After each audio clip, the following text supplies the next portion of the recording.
We said in the pregame show that we would talk about the CBA and kind of all of the information that we have gotten thus far. Yeah. I don't know where you guys want to start because there's a lot. Do you want to start with the heavy hitting things like the salary cap, or do you want to start with some of like the more lighthearted things like no more drug testing for marijuana?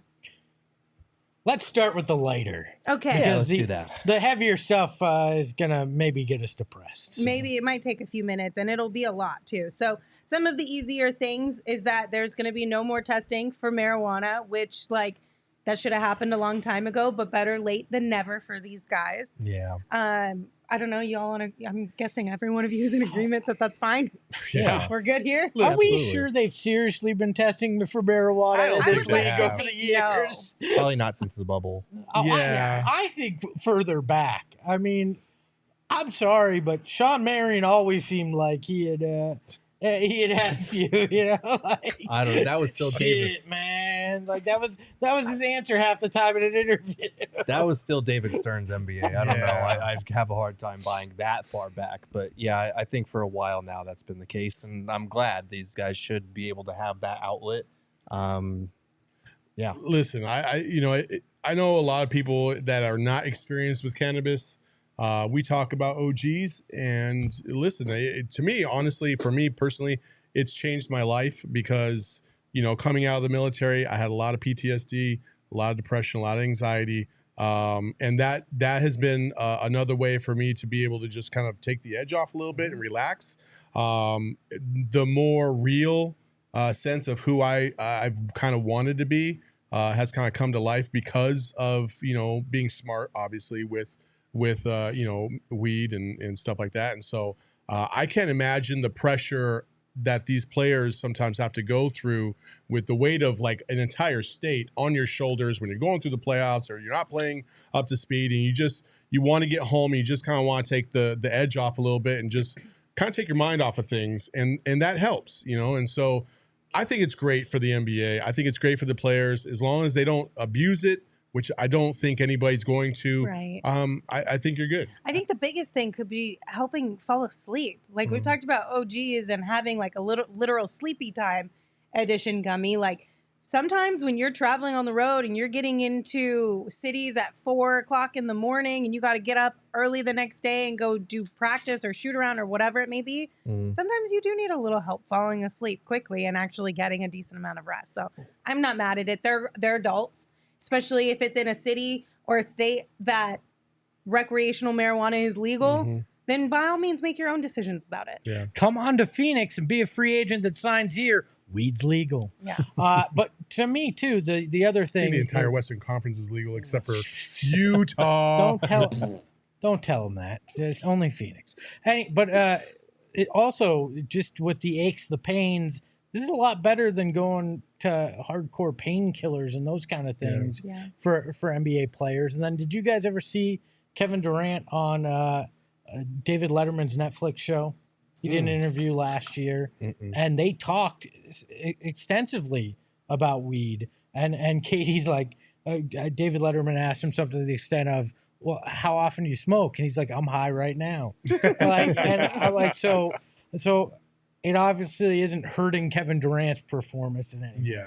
Yeah. So in addition to not testing for it anymore, players are also allowed to invest in cannabis as well as sports books and the W and NBA teams, which this is all really interesting. And obviously there is probably a lot more that will come out around the rules and regulations of all of these things because athletes, sportsbook, athletes owning part of the team that maybe they're playing for, like there's going to be a lot of gray area and I'm sure regulation around it, but it is interesting. I love the W part of it though, because now a lot of these athletes can help grow the women's game, support that. And a lot of them would love, being out there watching the games. I'm sure plenty of them are going to hop in and invest in W teams. And I think we can basically call this the LeBron Las Vegas expansion team rule in this CBA, because not knowing when LeBron's going to retire and knowing that, he hasn't really hit it. There's interest there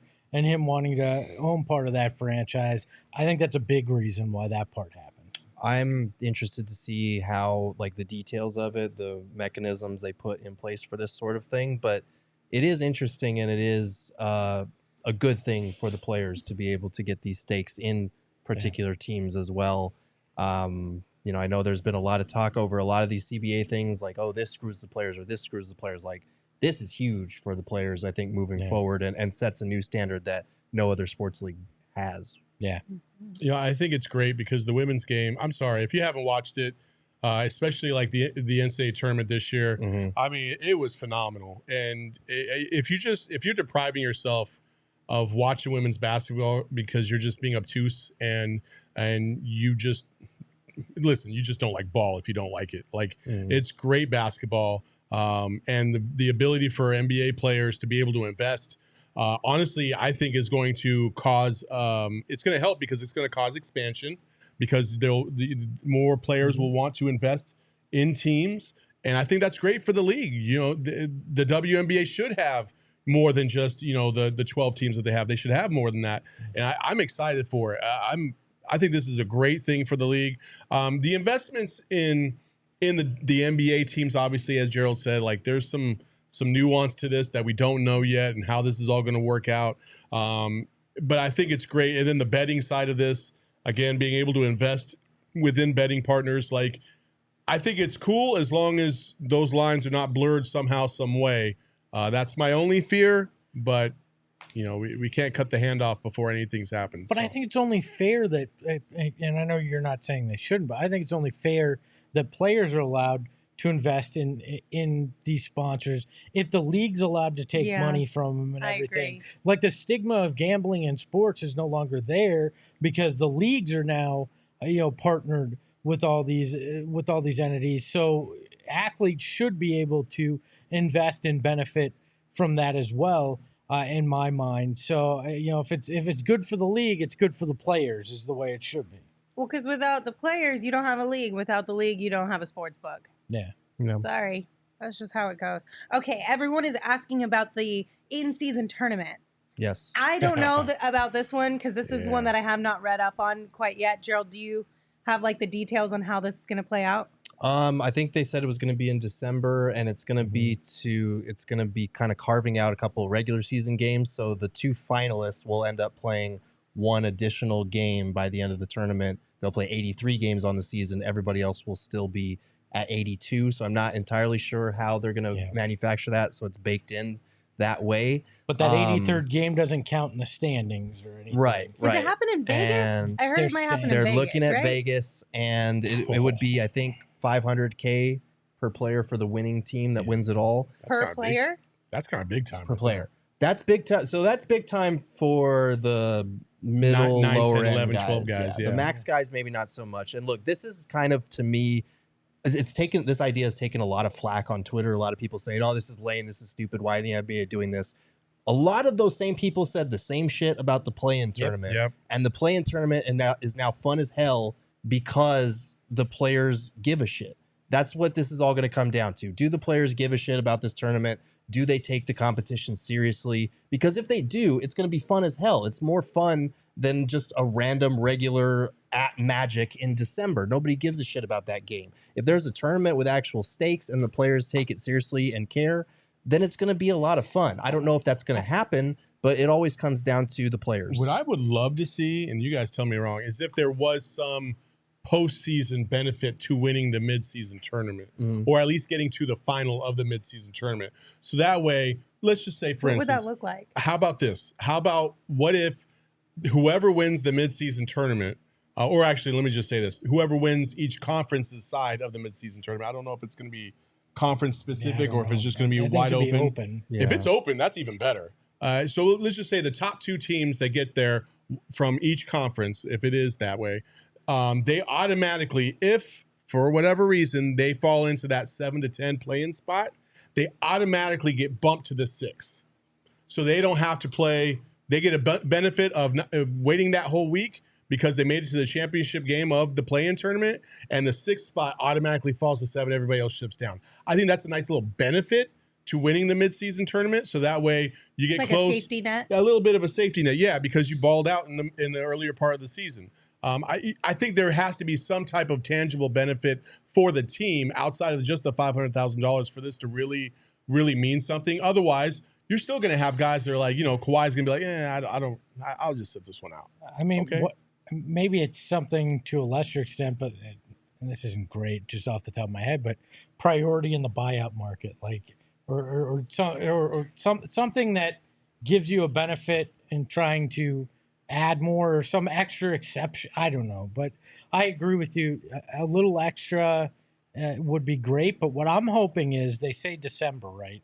What's the NBA's big day? It's Christmas Day. If you can make these midseason tournament games that are supposed to count be part of your Christmas schedule, and all of a sudden it's like, The Christmas tournament. Here's the tournament Yeah. that all of a sudden these games have a little bit more intrigue. You up the TV ratings, you get things interesting, and then during that Christmas week, you play the other subsequent games in a championship game, say maybe on New Year's Day.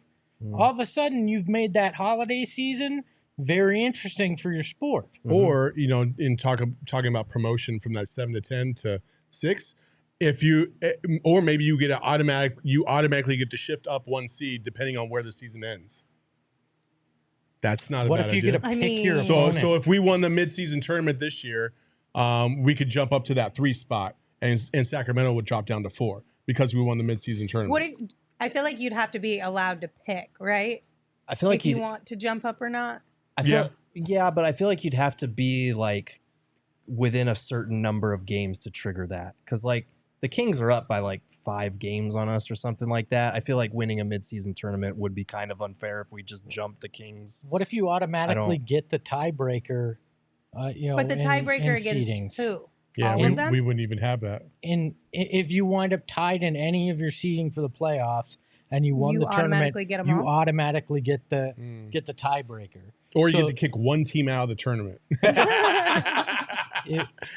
Sorry, Denver. Bye. Yeah. No, you can pick your first round opponent Yeah. regardless. Or you get to pick, yeah. We'll take OKC. Thank you. Hello is hilarious. Mid-season winner gets to punch a fan in the face when they're disrespectful. Yeah, I like that. I'm That's on board with that. aggressive. Ooh. I'm on board That with is that. aggressive. Or you're I ain't winner, mad at it, but it's aggressive. winner can pick one fight in the rest of the season with no suspensions. Oh boy. Everybody be going at Pat Bev. Yeah. All 12 It would sons. be. Yeah. Pat Bev. Shoot. Pat Bev. You know what, though? Memorial. You know what though? The rest of his teammates would probably just stand around watching or pitch in. You know? Also, I do want to go back to this point about the Christmas Day, okay? So at every level, high school, college, like Christmas tournaments are a thing. And so I think the fact that the NBA might have accidentally tapped into that, I think is amazing because it brings you back to the originality of the game. Like that's what we grew up doing. You played in high school, you played in Christmas tournaments. You're in college, you're playing in these Las Vegas tournaments or whatever. That's like the beginning of the season. And so the fact that the NBA would do this and follow suit, I think is phenomenal. I like it. I'm not going to shit on this idea because I want to see it play out and see what happens. Again, to your point, the play-in, a lot of people were like, "Oh, the play-in sucks." I've loved the play-in from day one because it's been very, very intriguing basketball. Mm-hmm. Okay, hello might actually be on to something. This one mid-season winner doesn't play back-to-backs. Yeah, it'd be hard to do that. I would take that one in a heartbeat, though, if I could. I hate back-to-backs. And Okay. honestly, even if they don't come up with some like fun incentive for this team, what it is what we put value in. Like if you think about it, the tournament at the end, obviously it's the end of the regular season, it's the championship, but we put value in that because it's the very end. It determines the winner. If you put value in a midseason tournament, it'll be more valuable. That's just the way it is. So if the players give a shit, we will give a shit too. Mhm. You know, what it should be, since you have to play an 83rd game, is the two teams that meet in that can choose to take one game off the rest of the year and get the automatic win. So then they play 82. That'd be fun. I actually really like that one a lot, to be honest. That Kinda one's fun. not I bad. really don't want to play Orlando on that Tuesday. We're calling it in. We're taking the victory. Here's the card. Thank you. Come again.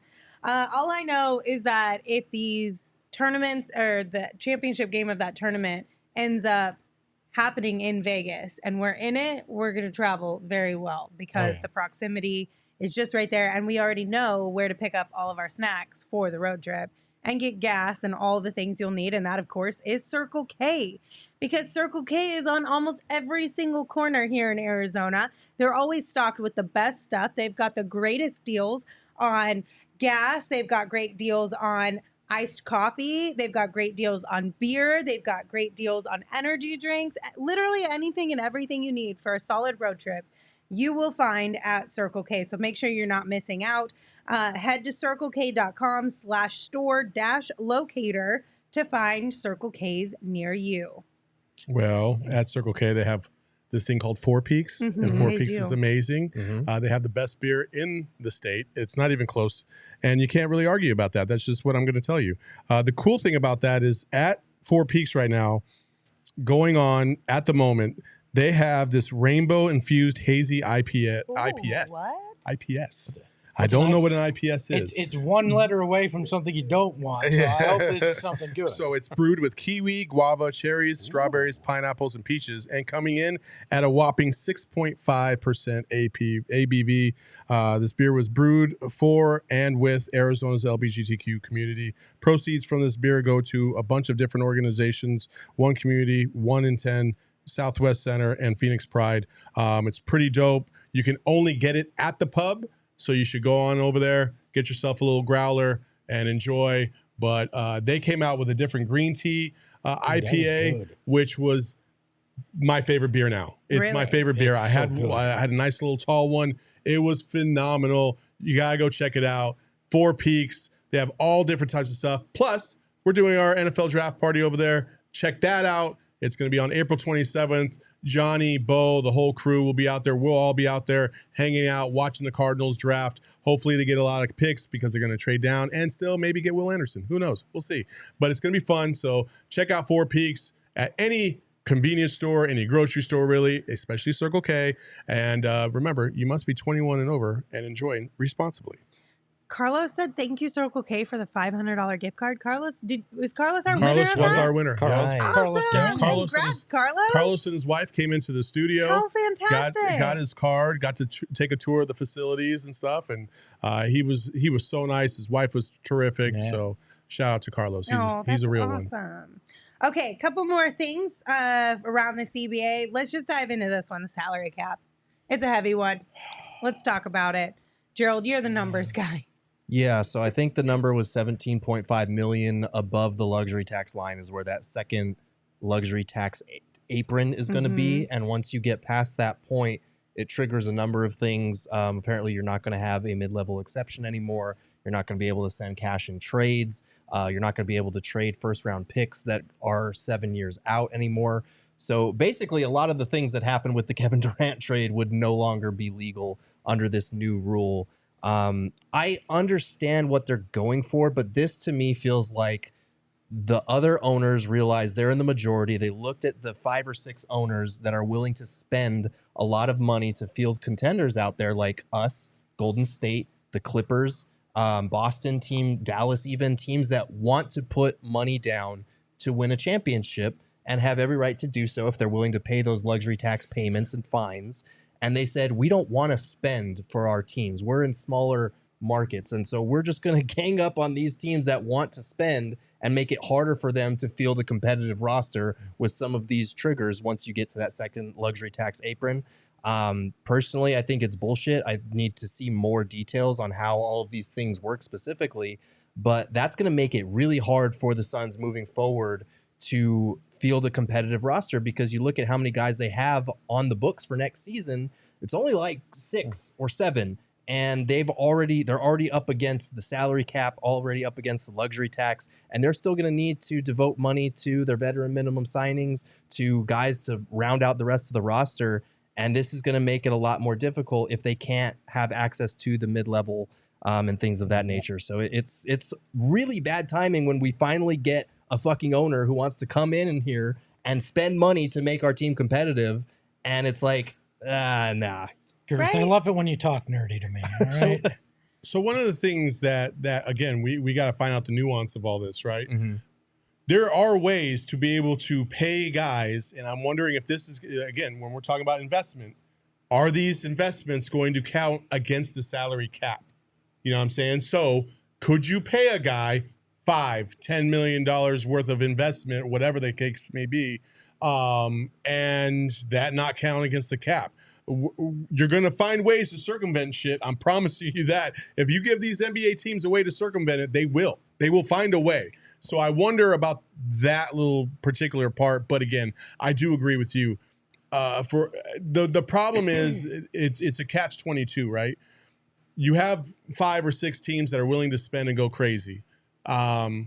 We've seen in baseball, the same thing is happening in baseball, and you basically you're going to always have a constant separation of the haves and the have-nots, because some teams just will not do it. They will not spend $1 billion on payroll to be the most competitive baseball team in the world. Same thing in the NBA. You will have teams that will just refuse to do it, and there should be a floor, in my opinion, for every NBA team, and then. You know, the cap is the cap. I don't even know what to think about that. But the floor, to me, is the way you can kind of combat that a little bit, because a lot of teams are just willing to just tank and never be competitive, and they're spending and they're making money salaries. Because of the way that the revenue is shared amongst all 30 franchises. And that's not fair either. And that's not fair to that fan base either. So I don't know. There's a little bit of both here.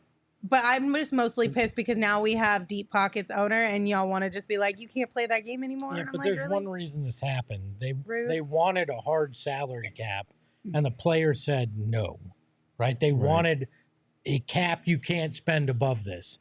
So this was the way they got around it, by saying, okay, we're not going to cap it, but we're going to make it really difficult to do anything beyond a certain point.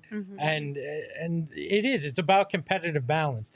They want the whole league to have a chance, but and in years past I might be like, this is great, but yeah, now it feels like we're screwed because they changed the rules just when we started playing by the game that everybody else was. Well, and that's the thing that bothers me, I think, is that if you're pushing for a hard cap to try to limit that outlandish spending, like I don't understand it, because it's only 5 or 6 teams that fit these qualifications heading into this offseason. Like, if it was the whole league, I would have a concern, like, okay, maybe we're heading towards baseball, where the major markets that have more money to pump in are just going to dominate the league, and that's no fun.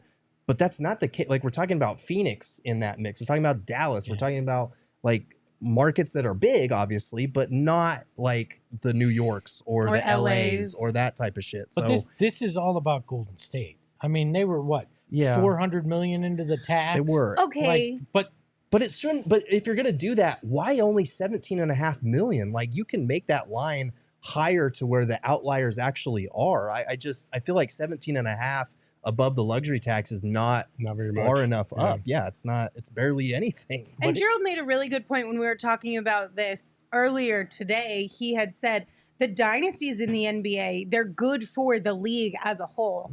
And I feel like dynasties like Golden State and like even LA, things like that, that's good for the NBA globally. They've been putting so much effort into growing the game around the entire world.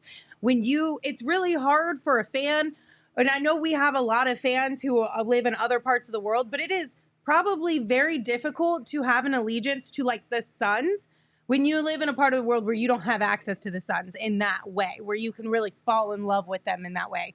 But you can totally fall in love with the Golden State Warriors and the Lakers when they're winning championships all the time, like the Bulls back in the day.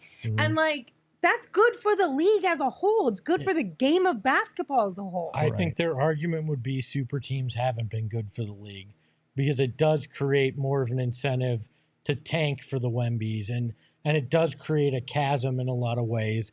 And they built the play-in to try to counteract that, because in most years where OKC's sitting now, they would have just pulled the plug. Everybody'd be sitting. They'd be trying to lose out, right? Because there's no shot at the playoffs. But it's also good for their ratings. Like, the Warriors' run was some of the best ratings they've seen in recent years. And obviously there are outliers, like the Suns and Bucks finals was a really high-rated finals, because it was 2 teams that hadn't been there in a long time with very energetic and passionate fan bases.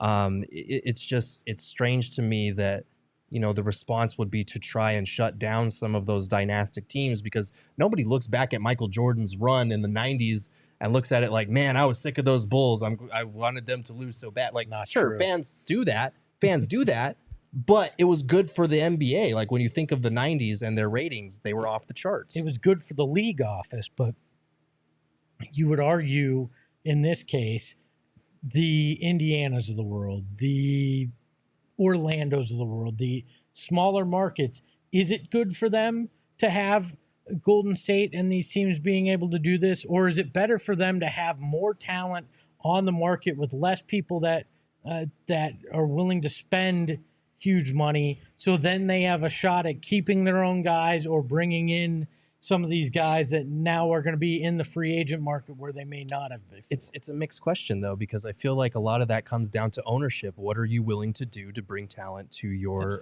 market? Like, if you're a rich guy who's also a broke boy, sell your fucking team.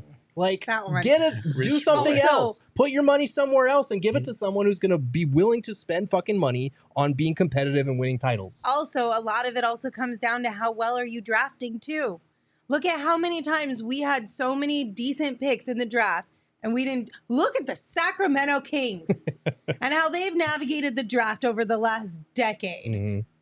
Like that, are you going to blame the Golden States and the Lakers because you whiffed in the draft 8 years in a row? Yes, because they've taken all the good scouts I'm just too. saying, It's all just like, But this doesn't go into effect there's a until lot of next season. No. Or This next upcoming year season. league. So this free agency period, it's in effect. See, that's the thing that I think is the most effed up about this is that you have structured and you've angled yourself thinking that the dynamics were going to be one way, and now you're going to have to shift big time to try and go a different way. So when James Jones is like, fuck them picks, well, guess what picks give you?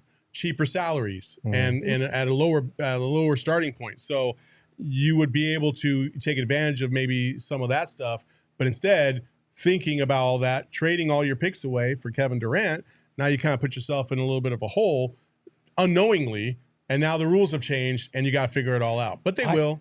I'd argue under these rules, you may not have made that KD trade.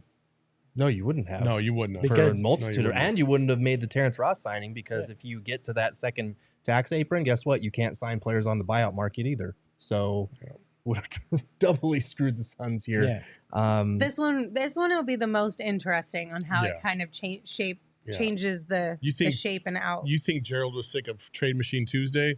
Yeah, just wait till we talk about fucking tax bracket fucking Wednesday. Imagine when you can't make trades and take on more money than you're sending out. Then now Trade Machine Tuesday is going to be a lot more limited. Now we really will have to look at the math.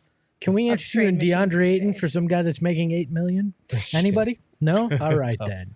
Nerd alert! I love it. Okay, and then the last thing that we'll talk about for now, 65-game minimum for awards, and awards are now positionless. How you all feeling about these two things? I love it. I know some people on this panel will not like it, the 65 games at least. I love it. And the reason why is because I think 17 games, listen, you get injured and you miss a month, it's not the same as everybody. Like, I'm sorry. Like, and Devin pulled his groin, and he would be the one, obviously, that stands out the most for us. He missed a significant amount of time, and he's back. He's playing at a high level. Should he be all NBA? Yes, he should. But I think in the normal years, and you're not really, listen, Devin falls into a casualty of the rule, but the rule is really designed to stop, load management. That's what it's. Though. That's the thing. People, it may or may not. I don't know. I kept getting this response when I tweeted out that I thought 65 is too high. That's almost 80% of the season, and you look around the league. These are the guys that would be ineligible for All-NBA this year if it was 65. Damian Lillard, Steph Curry, Kevin Durant, LeBron James, Devin Booker, John Morant, Anthony Davis, Zion. Like, these are some of the best players in the league this season. And I get that you want to curb load management, but guess what? Like, load management, the majority of the time, is a team and training staff decision. It's not like guys are telling their coaches, you know what, I'm just not feeling it tonight. I'm going to sit this one out. I feel like that's the misperception that people have about load management, is like these guys are coming to their teams and saying, I'm kind of banged up. I don't really feel like playing tonight. Like, that's not what it is. And I understand that load management, if you look at the injuries, it doesn't feel like it's working. But I'm going to trust the science on this one over people that just have a problem with players not playing in games because they're hurt. I feel like 55, 60, that range I would have been perfectly fine with. 65 is too high. Do you think a guy like Kawhi gives a shit if he's available to win the MVP or not? No. It's not going to stop certain guys, but they're just not going to care all that much about it. And so I don't think that's going to work the way they intended it. Now, all NBA positionless, I love that. Because right now we got two guys that are vying for MVP that are both centers. And you can't tell me that one should be on first team All NBA and one should be on second team All NBA. It makes no sense. Yeah. I hear what you guys are saying about load management. I do. I think it's those are valid points. But again, you're talking about, okay, let's drop it to 60. Well, that's a quarter of the season. Like, that's a lot of games, too. That's 22 games. They play too many games. They play 82 games. That's a different discussion, though. But that's what I'm saying. They're never going to lower that. So I think we need to lower our expectations for these guys to be like the dudes in the 90s who were John Stockton and Karl Malone and played every fucking game every night. Like, that's just not where we're at anymore. Why do we have to because these guys are so much more athletic than those guys were. Every cut that they make, every jump that they take is putting different exertion on their body. Like, it's just there's levels to this. Well, not only that, but okay, you talked about with the in-season tournament, it goes as far as we go with it and the players, right? If they care about it, we're going to care about it. What happens when all of these guys are no longer eligible for these awards? We're all going to stop caring about them. Yeah. Because none of the players we want to get them are going to get them anymore. Well, and then we're going to be like, well, what the hell is the point of this even then? Your 24, 25 MVP, Landry Shamet. We're already there with the All-Star game. The All-Star game is an absolute joke because you know why? They are voting guys in there that have missed half the fucking season half the time, and nobody gives a shit about it. The guys that really want to be there, the guys that have been busting their ass and played all 41 or 55, 56 games now, it seems like, to get into the All-Star game, and the fans are voting, for their favorite players, obviously. I mean, that's not fair either, but, like, the All-Star game is literally a joke because nobody gives a shit in that game, and half the dudes that are playing in that game have missed half the season anyway. Like, I'm not on board with that either. So there has to be some happy. They had to come up to a threshold, and to what I think Gerald's really pointing at is not necessarily like the fact that guys will miss out on all NBA awards. It's because he wants it at a lower rate, so like 60 or 55 games instead of 65. To me, I'm like, I don't know. I'm always coming from the fans' perspective. If I paid a lot of money to come watch a player play and he's fucking sitting out, even though he's quote unquote been healthy or he doesn't want to play on the back end of a back-to-back, I'm like, well, fuck, man. Why do I have to pay the price because you don't want to play and you're healthy? Yeah, but you're going to tell me that like a guy like Devin Booker or Steph Curry, who I don't think either one of them really do that often. No. Don't deserve to get awards this year because of what they missed? Rule. They're the exception, not the rule. I don't think they're the exception. Know. I feel like they are. I feel like one report came out about Kawhi Leonard and Paul George being a lot more selective about wanting to take nights off. And that's two players, and everybody took that and ran with it and assumed that these superstars like don't want to fucking play and will take nights off when they can. That's not the case. Like, these teams are trying to protect their investments. They're trying to prepare for the playoffs because they play too many fucking games. 82 is too many. But 82 is not too many. It is too many. It's been too many. That's what the science tells us. That's why so many of these guys get injured, because we have back-to-backs, because we have 3 games in 4 nights and bullshit like that we shouldn't have anymore. We hate back-to-backs. But they're never going to reduce the number of games, so this is what they circumvent to get around that. So the argument shouldn't be reducing the games. It should be spreading the games out. Like, not having they have plenty of time in the schedule to not have back-to-backs. But the NBA, for whatever reason, continues to do that. Like, the Suns are going to play, 3 games in 4 nights. Mm-hmm. They're going to have a back-to-back to end of the season.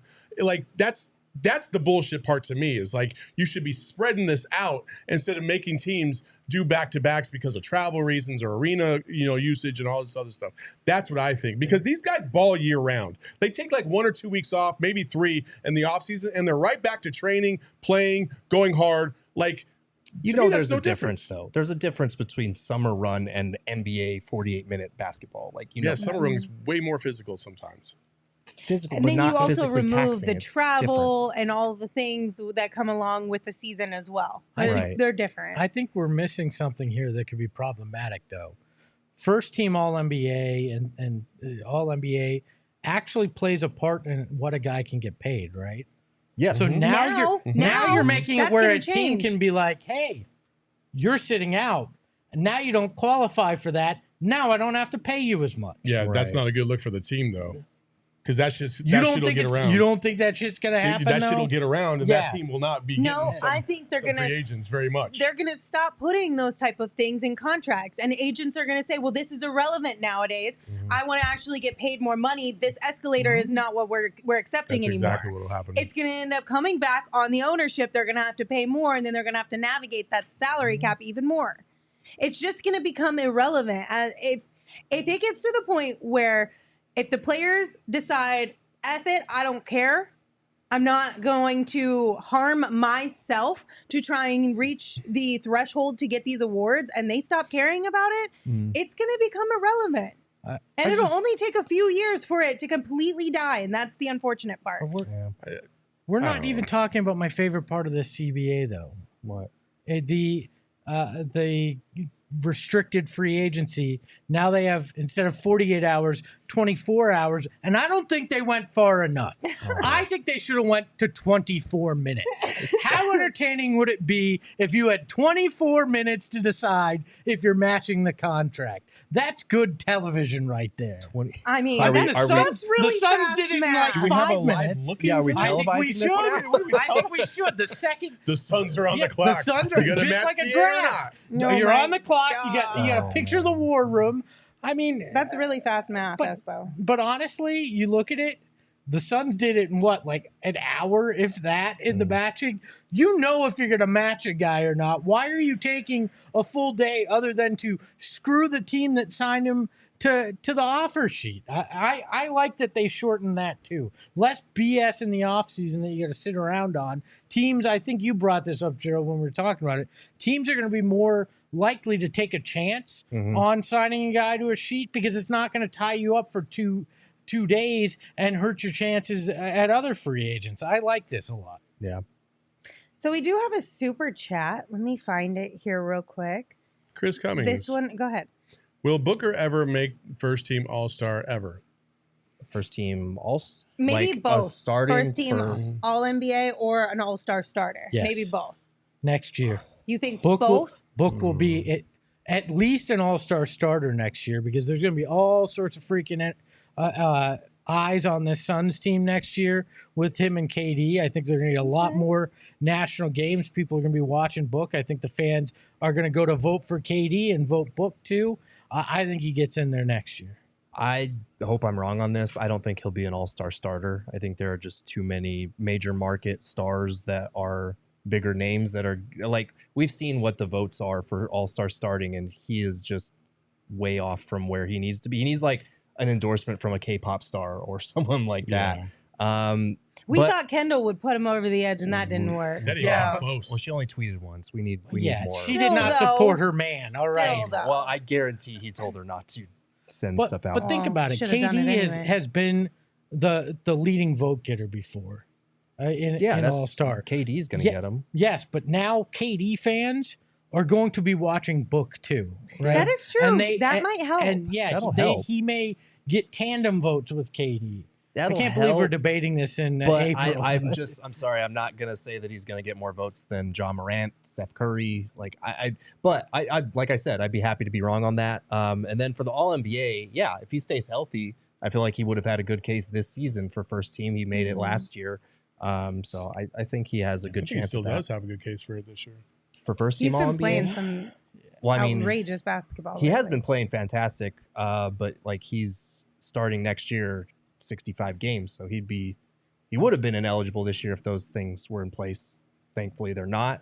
I think he's missed too much time maybe this year, but we'll see. I think second or third is more likely, but if you look at what he's done since he's come back from the injury, it's otherworldly. And you look at the record with him and without him this year, and it makes the argument of just how valuable he is.